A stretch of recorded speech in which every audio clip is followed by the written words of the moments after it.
Hi everyone. Degree third year 5th sem.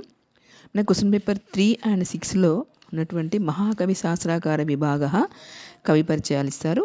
ఈ కవి పరిచయాలు ఇంతకుముందు వీడియోలో పాణిని, కౌటిల్య, భరతముని, భారవి కవి పరిచయాలు చదువుకున్నాము. ఇప్పుడు నెక్స్ట్ 5th వన్ మాగహ.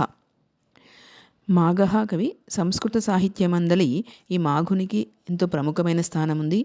వీరు శిశుపాలవధ అనే కావ్యంను రచించారు. ఈ శిశుపాలవధ పంచమహాకావ్యాలలో ఒకటిగా గుర్తించబడింది. క్రీస్తు శకము 625 కాలమున వర్మలాతు అనే యొక్క రాజు యొక్క ఆస్థానంలో సుప్రభదేవుడు మంత్రిగా ఉండేవాడు. సుప్రభదేవుని కుమారుడు దత్తకుడు.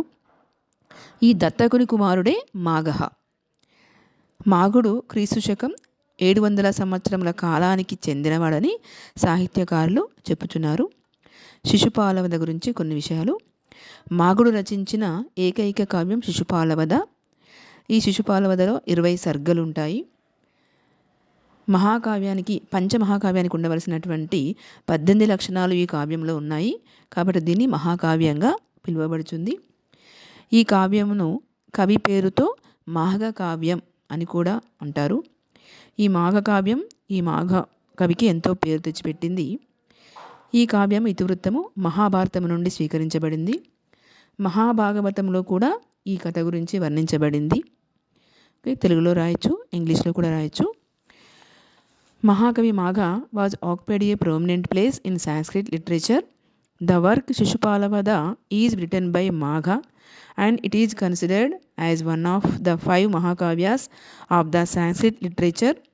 Suprabhadeva was the minister of the king Varmalatu in 625 BC. His son was Dattaka. Magha was the son of Dattaka. He belonged to the early 7th century AD. Shishupalabhada. Magha one and only work is Shishupalabhada. There are 20 cantos in the work. All the 18 features of Mahakavya are well described in this kavya, so it is considered as Mahakavya. This work is also called as Magha Kavyam. Still is brought it is author a lasting glory and fame. The plot of this story is taken from the Mahabharata. This story narrated by Vyasa in Mahabhagavata also. Okay, Magha గురించి మనకు question number 6 and 3లో వస్తుంది. 5 marks. ఈ video మీకు నచ్చినట్లయితే like చేయండి, share చేయండి, subscribe చేయండి.